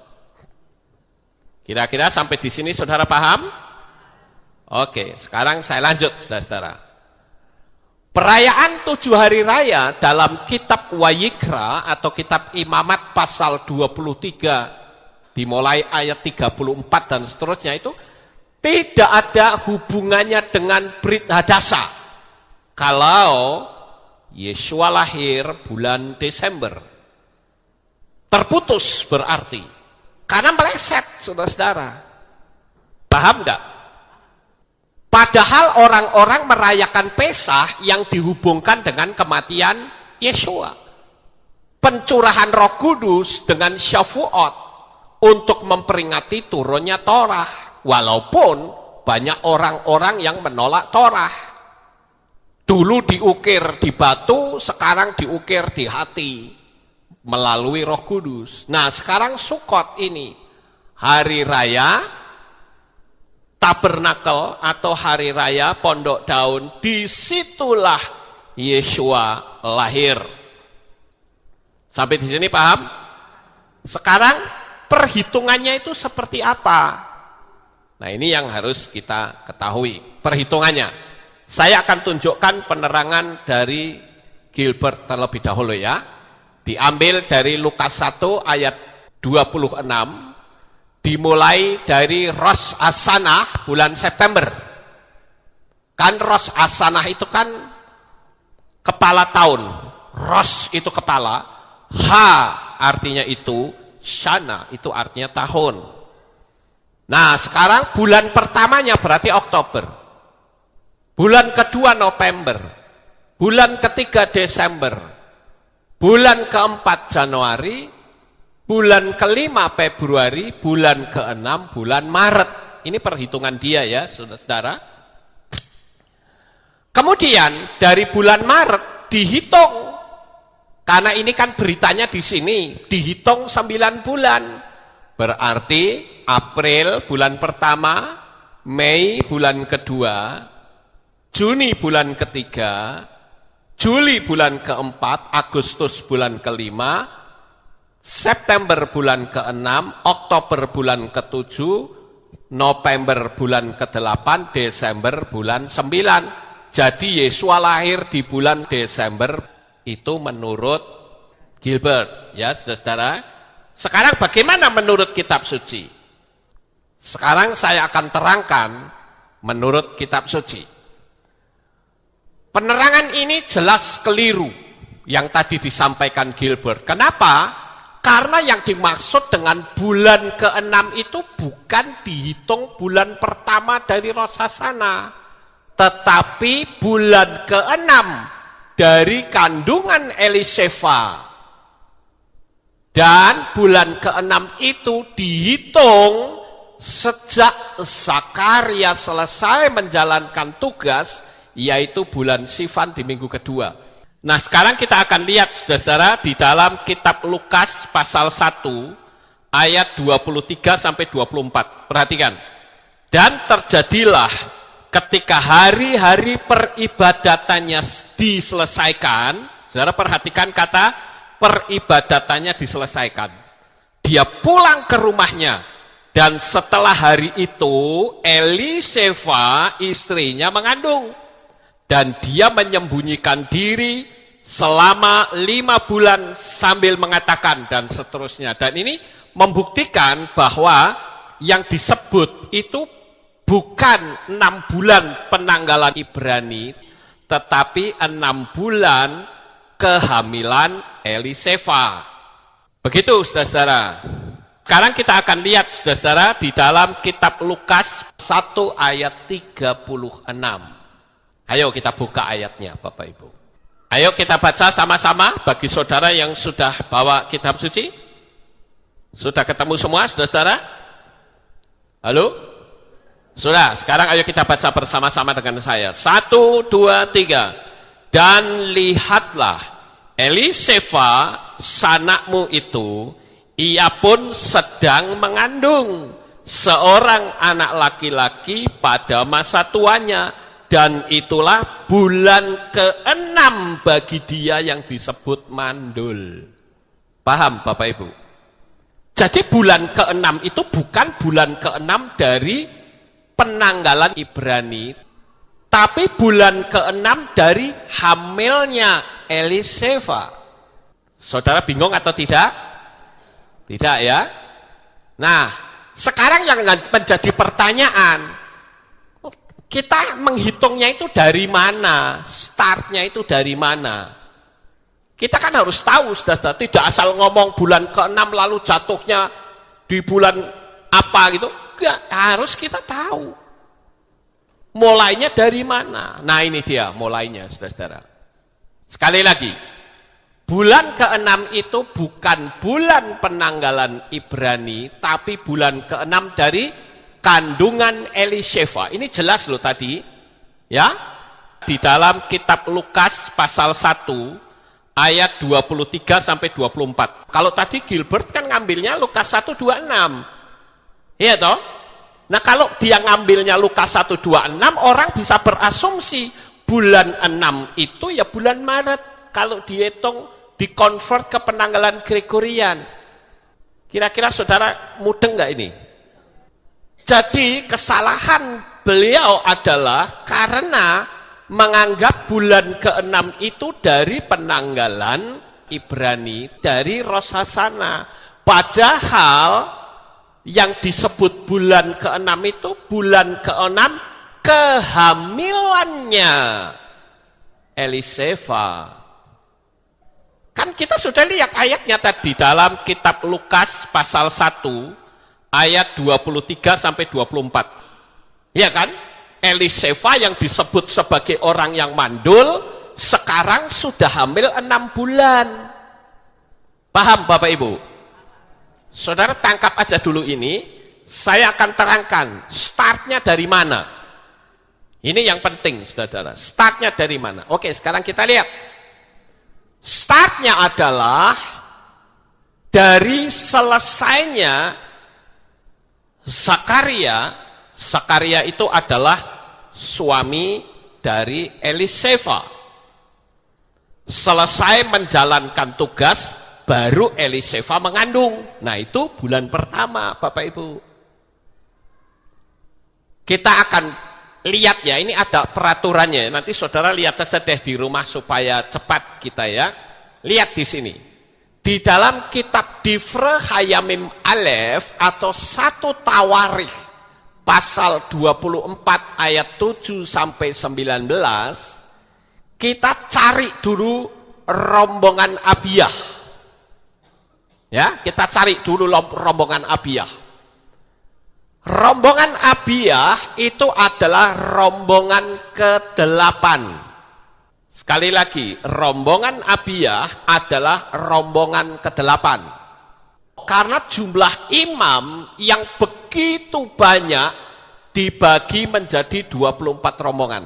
Rombongan pertama itu rombongan Yoyarib. Dia bertugas di bulan Nisan antara Maret April di minggu pertama. Kemudian rombongan kedua itu rombongan Yedayah.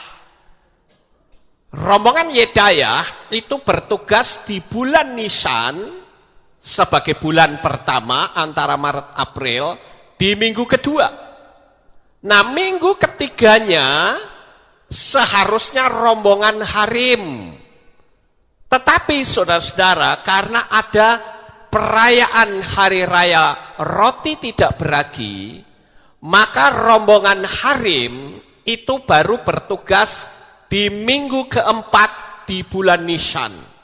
Lalu di perayaan roti tidak beragi yang bertugas siapa? Seluruh imam bertugas. Kira-kira sampai di sini saudara paham? Kemudian sekarang kita lihat rombongan keempat. Rombongan keempat itu adalah rombongan Seorim. Dan itu melaksanakan tugas di bulan Iyar atau bulan kedua antara April dan Mei. Setelah rombongan keempat, rombongan Seorim, maka ada rombongan kelima yaitu rombongan Malkiyah di minggu keduanya di bulan Iyar. Kemudian rombongan keenam itu rombongan Miyamin. Itu ada di minggu ketiga bulan Iyar atau bulan kedua. Kemudian rombongan ketujuh adalah rombongan Hakos. Itu ada di bulan Iyar di minggu keempat. Sekarang rombongan kedelapan seharusnya Abiyah itu ada di minggu pertama bulan Sivan antara Mei Juni. Jadi saudara-saudara, karena di minggu pertama bulan Sivan itu ada perayaan Shavuot, maka semua imam itu bertugas. Baru setelah itu rombongan Abiyah itu ada di minggu kedua bulan Sivan. Saya akan berhenti sampai rombongan Abiyah, Bapak Ibu. Kenapa sih kok kita harus cari tahu rombongan Abiyah? Itu adalah rombongan ke-8. Saudara bisa melihat di dalam kitab Difra Hayamim Aleph pasal 24 ayat 10. Aturan-aturannya itu ada semua, Bapak Ibu. Ya, ini rombongan Abiyah itu rombongan ke-8. Atau kita baca saja ya. Difra Hayamim Aleph pasal 24 ayat yang ke-10. Yang ketujuh kepada Hakos, ya ini kan Hakos yang ketujuh. Yang ke-8 kepada Abiyah, itu 8 saudara-saudara. Sekarang, tiap-tiap rombongan, ini aturannya ada ya, tiap-tiap rombongan mereka melaksanakan tugasnya dari Sabat sampai Sabat, berarti 1 minggu. Ini ada di dalam kitab Difra Hayamim Aleph 1 Tawarikh pasal 9 ayat 1 sampai 26 dan Difra Hayamim Bet atau 2 Tawarikh pasal 23 ayat 1 sampai 8. Nah, itu aturannya ada di situ bahwa semua rombongan ini melaksanakan tugas selama 1 minggu. Tiap-tiap rombongan melaksanakan tugasnya bersama pada perayaan 3 hari raya, yaitu hari raya roti tidak beragi, hari raya Shavuot, dan hari raya Sukkot.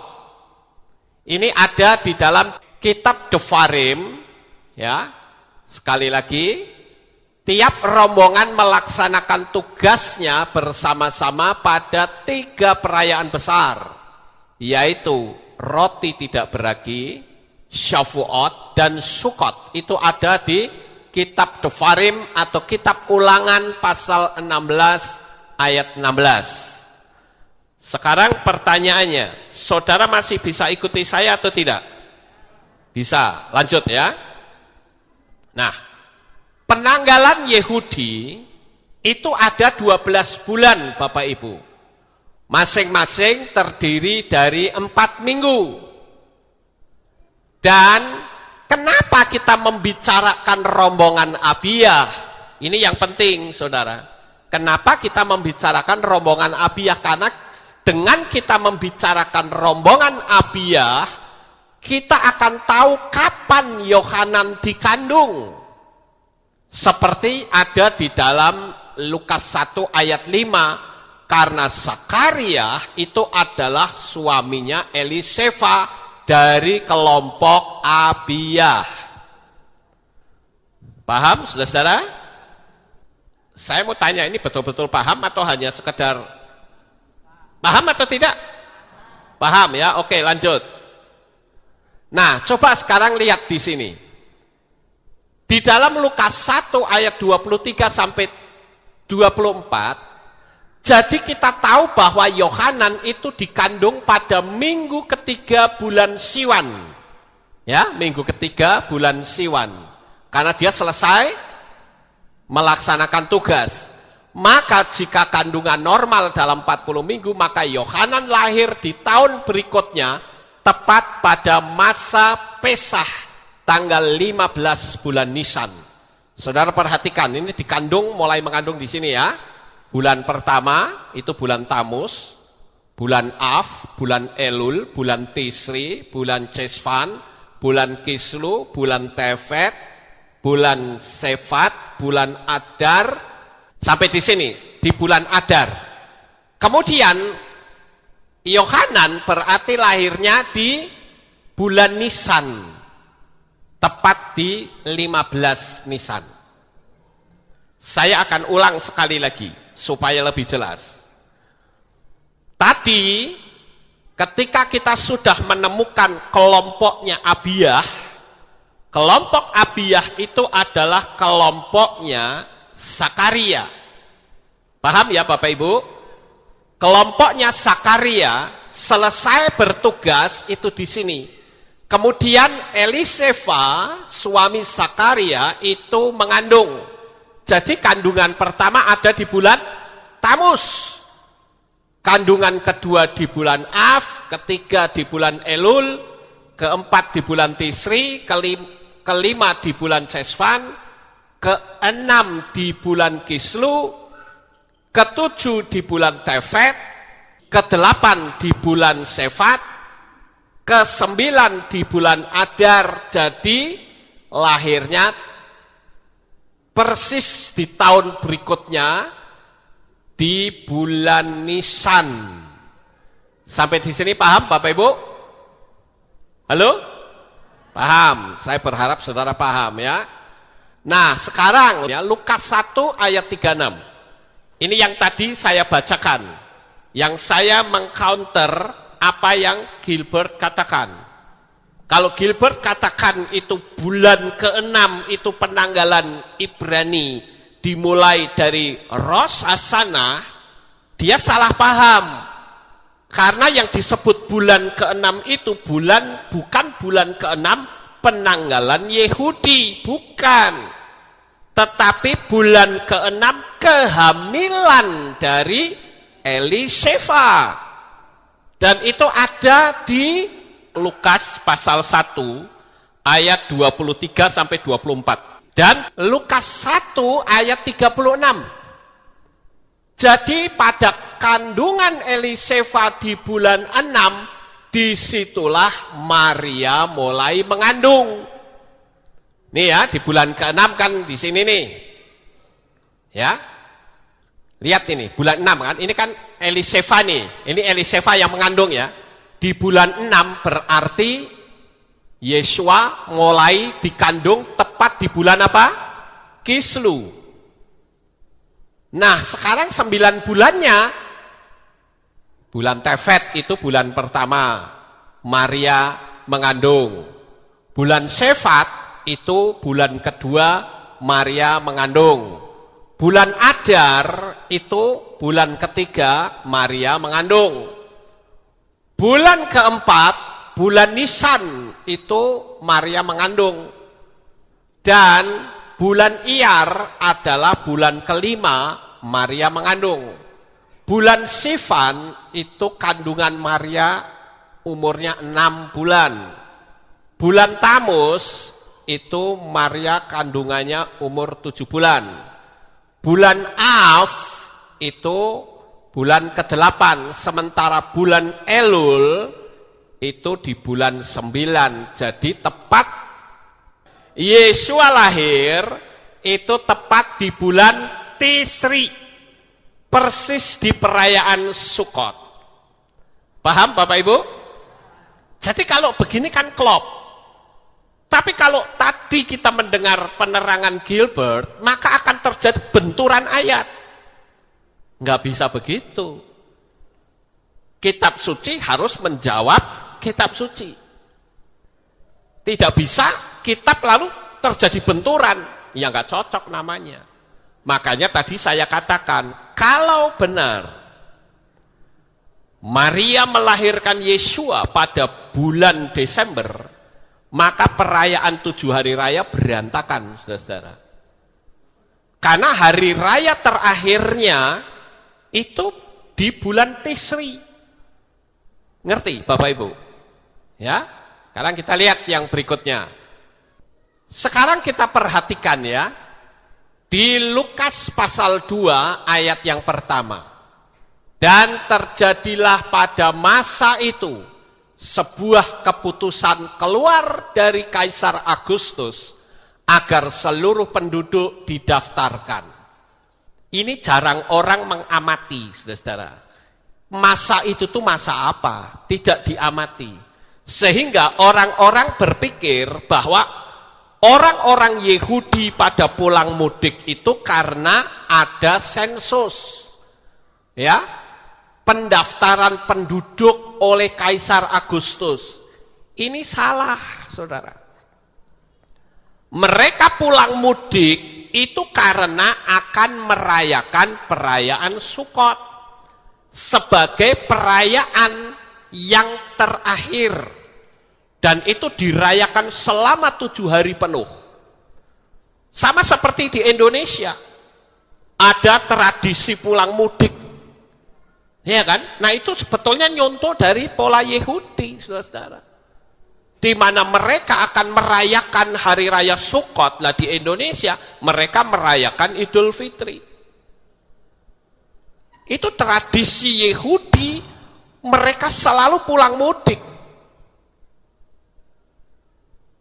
Jadi itulah puncak dari perayaan 7 hari raya. Nah, di masa itulah ketika mereka pada pulang mudik itulah Maria melahirkan, Bapak Ibu. Jadi cocok atau tidak? Cocok. Jika itu adalah perayaan Sukot yang adalah perayaan 7 hari raya, kita tinggal lihat saja perayaan itu terjadi di bulan apa. Disitulah Yesua lahir. Nah, itu terjadi di bulan Tisri, tanggal 15. Dan saya yakin, Yesua betul-betul lahir tanggal 15 bulan Tisri. Karena semua itu selalu tepat. Kemudian, Yesua disunat pada hari keberapa? Hari ke-8. Di hari ke-8 itu ada peristiwa, saudara-saudara. Ya. Disunat di hari 8. Itulah perayaan Simchat Torah atau sukacita Torah. Yesua sebagai Torah kehidupan. Klop apa tidak? Klop, saudara-saudara. Perayaan itu juga ya, ada perayaan yang namanya Shemini Atseret. Itu hari ke-8-nya. Ini kita kata Shemini Atseret ini diambil dari kata Shmone. Kalau kita sudah belajar hitungan angka Ibrani, 1 itu Echad, 2 itu Shtaim, yang ketiga itu Shalos, keempat itu Arba, kelima itu Chames, yang keenam itu Ches, yang ketujuh itu Sheva, yang ke-8 Shmone. Nah inilah di hari yang ke-8 inilah Yesua disunat, Bapak Ibu. Sukot itu dirayakan selama 7 hari. Hosana Raba itu hari ke-7, tapi tidak diperintahkan untuk dirayakan. Yang diperintahkan itu adalah di Shemini Asyeret, hari ke-8. Aturan ini ada di mana? Aturan ini ada di kitab Wayikra atau kitab Imamat pasal 23. Dan itu dirayakan selama 2 hari. Hari pertama itu hari ibadah, sedangkan Simchat Torah itu hari keduanya, di mana mereka membaca ulang kitab Torah. Kita semua sudah melakukan ini, bukan? Ya. Nah, kemudian saudara-saudara, jadi jelaslah di sini bahwa Yeshua itu lahir tepat tanggal 15 Tisri, disunat hari ke-8, jadi bukan tanggal 25 Desember. Lalu sekarang pertanyaannya, siapa yang menetapkan 25 Desember? Yang menetapkan adalah Kaisar Konstantin. Yang memang Kaisar Konstantin itu punya latar belakang pemujaan terhadap Dewa Matahari. Sehingga dia ubahkan itu menjadi hari kelahiran Yeshua. Tapi sekali lagi, terlepas dari itu perayaan Dewa Matahari atau bukan, yang penting kita melihat ketepatan kelahirannya Yeshua. Kalau memang dia tepat 25 Desember, saya juga tidak peduli. Mau ada perayaan Dewa Matahari kek, mau ada perayaan Dewa Bulan kek, buat saya nggak masalah. Yang penting Yeshua 25 Desember lahir. Tapi sayangnya Yeshua lahirnya bukan 25 Desember, tetapi tanggal 15 bulan Tisri, itu ada antara September Oktober, persis di perayaan Hari Raya Sukot. Paham Bapak Ibu? Ya, jadi di sini saya katakan bahwa penjelasan Yeshua lahir tanggal 25 Desember terpatahkan. Nah, sekarang Bapak Ibu, di dalam perayaan Natal ini saya sedikit keluar untuk saya memberikan masukan kepada saudara bahwa ada banyak sekali peristiwa-peristiwa yang digambarkan tidak sesuai dengan kitab suci. Makanya saya perlu meluruskan supaya sesuai dengan kitab suci. Nah, sering kita lihat perayaan Natal, kalau ada drama-drama Natal, pada umumnya sering kita lihat kejanggalannya. Yaitu apa? Datangnya orang Majus menjumpai bayi Yesua yang baru dilahirkan. Kan begitu, saudara? Lihat saja di mana-mana. Benarkah orang Majus itu datang ketika Yeshua baru dilahirkan? Jelas tidak benar. Karena ketika orang Majus itu datang, Yeshua sudah berumur 2 tahun. Ya. Sekarang kita lihat. Coba kita perhatikan di dalam kitab Matius pasal 2 ayat 1 sampai 3. Dan sesudah Yeshua dilahirkan di Bethlehem, Yudea pada masa pemerintahan Herodes, ini sudah dilahirkan ya, orang-orang Majus dari timur datang ke Yerusalem. Jadi Yesuanya sudah lahir, orang Majusnya datang, saudara-saudara. Tetapi itu sudah memakan waktu 2 tahun. Nah, sekarang perhatikan ya, di kitab Matius ini. Seraya bertanya, di manakah dia, raja orang Yahudi, yang telah dilahirkan itu? Perhatikan kata-kata berikutnya. Karena kami telah melihat bintangnya di timur.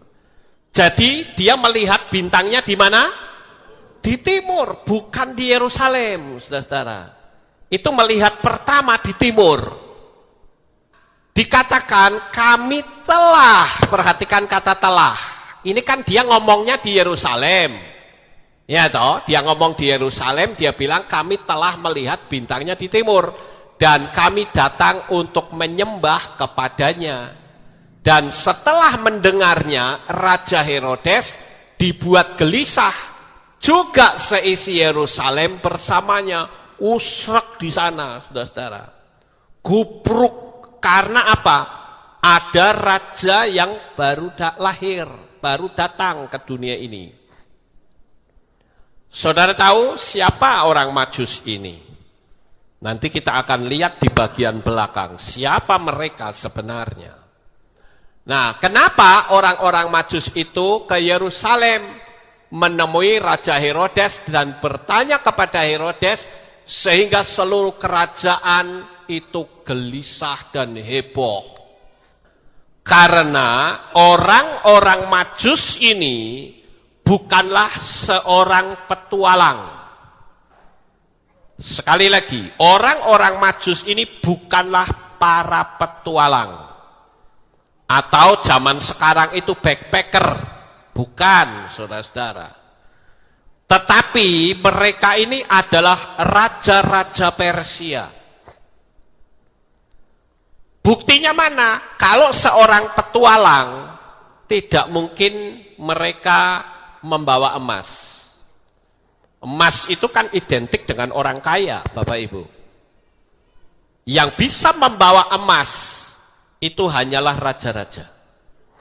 Nah, begitu Herodes mendengar tentang adanya raja yang dilahirkan, Herodes mengumpulkan imam-imam. Dia tanya, hei para imam, aku dengar nih orang Majus nih lagi ada di tempat saya nih.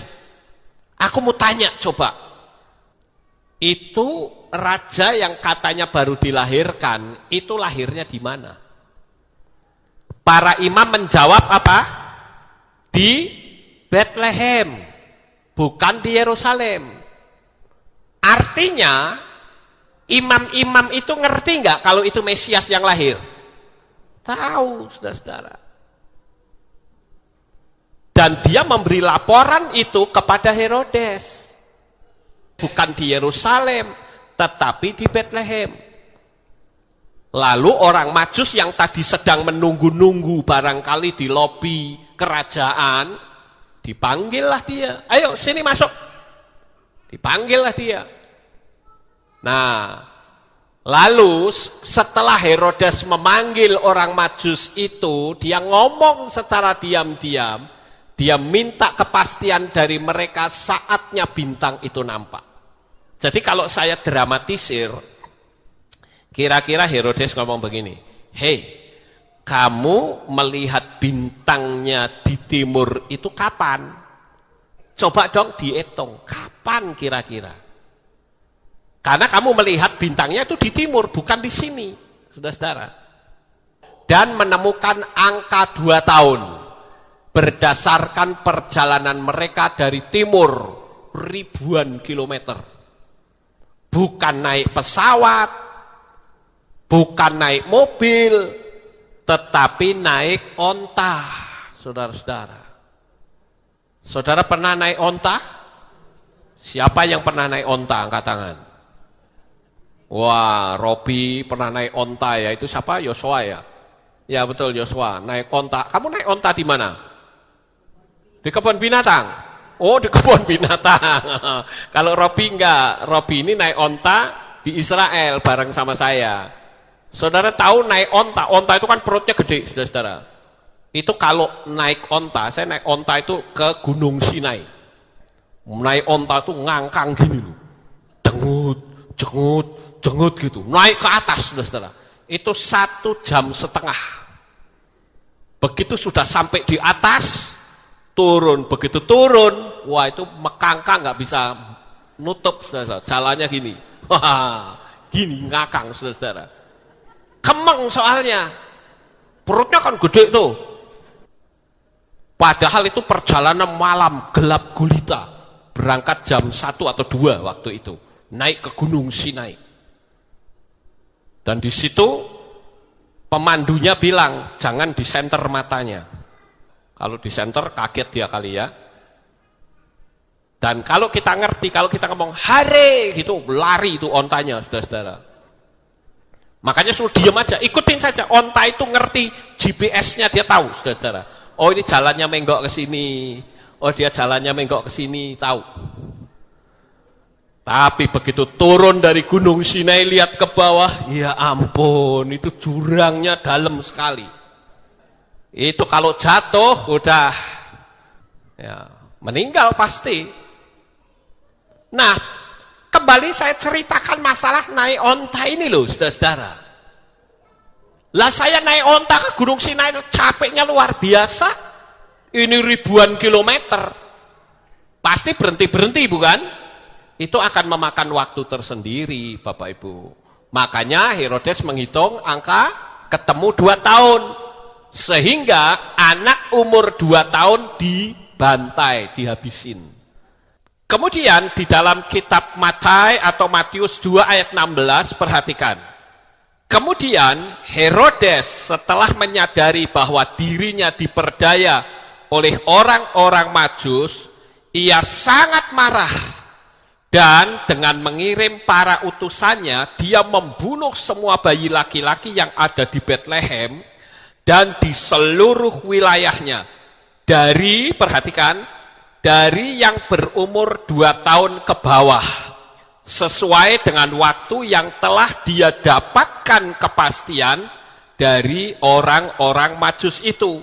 Jadi, kalau kita perhatikan Herodes itu akhirnya tahu bahwa umur bayi yang seharusnya didatangi sebagai raja itu umur 2 tahun, saudara-saudara. Kenapa? Karena perhitungannya itu pasti oleh orang-orang Majus. Makanya jelas di sana dikatakan sesuai dengan waktu yang telah dia dapatkan kepastian dari orang-orang Majus. Jadi orang Majusnya pun menghitung perjalanan dari timur sampai ke Yerusalem itu memang 2 tahun, saudara-saudara.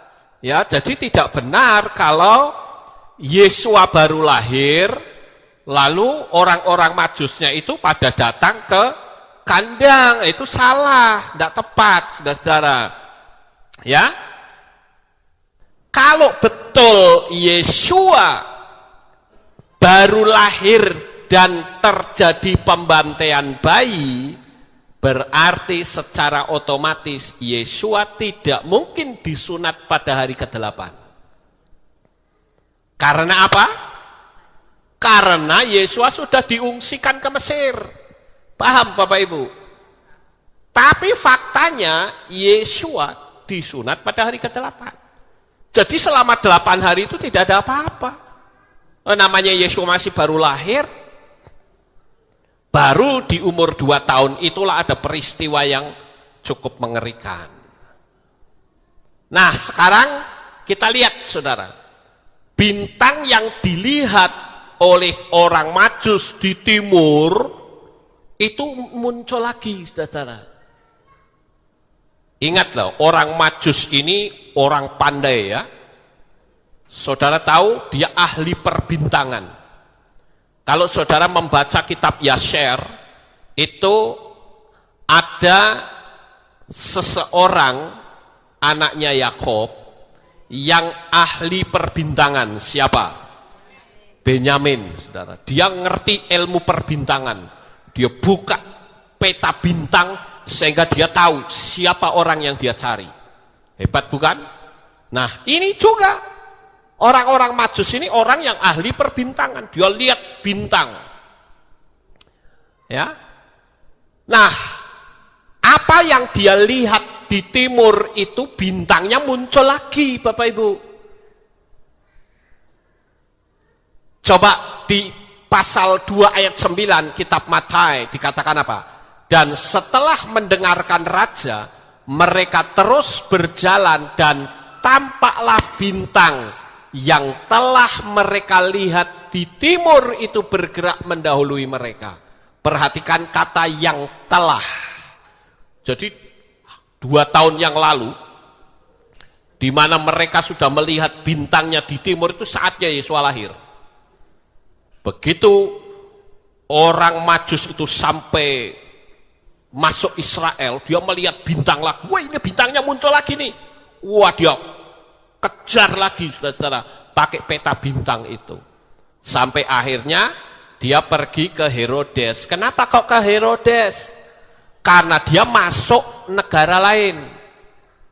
Kalau petualang, tidak mungkin dia nemui raja. Tidak mungkin. Petualang yang menemunya sama petualang. Backpacker ketemunya backpacker. Tapi karena dia adalah raja, maka yang dia cari adalah raja. Karena ini berbicara tentang dua kerajaan. Kalau petualang menemui Herodes, Herodes akan bertanya, emang lu siapa? Lu tahu nggak aku nih raja? Enak aja lu. Kan mesti begitu, raja kan sombong begitu. Tapi karena ini sesama raja, dia bisa saja ngomong sama ajudannya, kami raja-raja Persia dari timur, ingin menghadap baginda raja Herodes. Nah, baru ketemu kan gitu. Nah, sekarang kita lihat ya.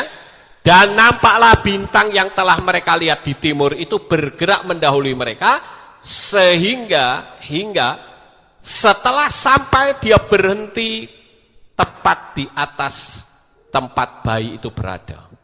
Tapi kan karena tinggi kan, dia kan nggak tahu ini di mana tempatnya gitu. Sekali lagi, jika benar orang Majus itu datang saat Yesua baru lahir, pasti tidak disunat pada hari ke-8 karena sudah mengungsi ke Mesir, karena keburu ada pembantaian bayi. Inilah bukti bahwa Yesua saat itu sudah berumur 2 tahun. Perhatikan di kitab Matius atau Matius pasal 2 ayat 11. Dikatakan begini. Setelah tiba di rumah itu, bukan setelah tiba di kandang itu, bukan setelah tiba di gua itu, bukan.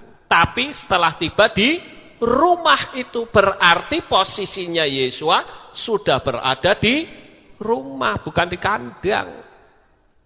Paham Bapak Ibu? Lanjut. Orang Majus itu bukan 3 orang. Bukan. Kalau persembahannya ada 3 itu iya. Emas, kemenyan, dan mur. Kitab suci tidak pernah menyebut 3 orang. Tapi jika benar 3 orang saja, pasti dirampok di tengah jalan, apalagi membawa emas. Ingat, perjalanan yang cukup jauh cuma 3 orang, wah itu bisa inceran perampok. Sekarang saja kalau orang pergi ke Israel dari Mesir, biasa kan tur Indonesia, kadangkala masuknya ke Mesir, saudara-saudara. Dari Mesir menuju ke Israel.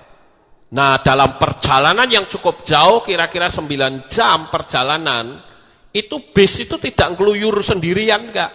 Mesti ada 2 minimal.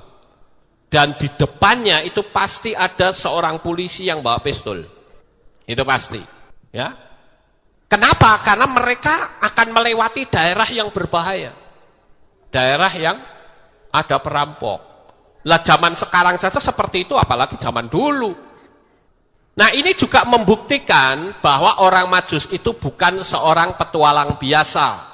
Buktinya mereka membawa emas dan yang didatangi adalah Herodes. Raja akan ketemu dengan raja. Orang Majus itu adalah raja-raja Persia yang ahli perbintangan, yang menyembah dewa bintang, yaitu dewa Ahura Mazda, dan penganut agama Zoroaster, saudara-saudara. Lalu pertanyaannya adalah, siapakah mereka dalam kitab suci kalau perayaan Natal mesti orang ini muncul? Ya, yang kalau ketawa ho ho ho ho ho, tapi bukan boboho ya saudara. Tapi ini adalah Sinterklas. Ini di mana di kitab suci? Kenapa perayaan yang katanya perayaan Yesua lahir, kok yang muncul malah orang asing? Ya toh? Sampai ini ada lagunya lagi. I saw mommy kissing Santa Claus. Udah pernah dengar gak lagu itu? Ini ceritanya seorang anak melihat maminya berciuman dengan Santa Claus di bawah pohon mistletoe. Ya. Dulu saya banyak lagu-lagu Natal yang apal loh, saudara-saudara. I'm dreaming of a white Christmas, just like the ones I used to know. Saya dulu banyak hafal, tapi wong itu bukan kelahiran Yesua, ya wis, nggak usah dihafalke lagi. Ya. Nah, jadi kalau saudara lihat di sini nih, ini ada tulisannya, where are you in the Bible? Di mana sih kamu di kitab suci? Nggak ada kan? Kemudian ada lagi Sinterklas ini naik kereta terbang. Kenapa hal ini lebih populer daripada kisah Yesua itu sendiri? Aneh bukan? Jadi saya ingin kita sebagai anak-anak Bapa Yahweh itu kita paham betul kapan Yesua dilahirkan. Tadi yang diceritakan Gilbert, ada seorang yang harus masuk penjara karena dia mengatakan Natal itu bukan tanggal 25. Nah ini kan aneh, saudara. Cuman memang sayangnya orang ini tidak bisa menerangkan sehingga dianggap ini pengacau. Tapi saya menerangkan pada malam hari ini ada dasar fakta kitab sucinya. Kira-kira sampai di sini paham Bapak Ibu? Jadi jelas Yesua itu lahirnya kapan? 15 bulan Tisri. Tepat selalu. Dia tidak akan pernah keluar dari pola 7 hari raya itu, saudara-saudara. Karena 7 hari raya itu menceritakan tentang kisah Yesua selama hidup di dalam dunia ini. Jadi malam hari ini saya sudah menerangkan kepada saudara, mengingat banyak sekali yang bertanya kepada saya, Pak, ini ada video seperti ini, bagaimana cara menerangkannya? Saya bilang nanti. Karena waktu itu saya masih pelayanan di Palu. Saya bilang nanti kalau saya sudah pulang, saya akan terangkan. Walaupun sebetulnya saya coba lihat video saya di YouTube itu sudah ada, saudara-saudara. 7 tahun yang lalu, itu sudah ada. Jadi malam hari ini saya sudah menerangkan kepada saudara sekalian, agar kita tidak disesatkan oleh pengajaran-pengajaran yang tidak sesuai dengan kitab suci. Sukses besar untuk saudara. Bapak Yahweh memberkati. Haleluya.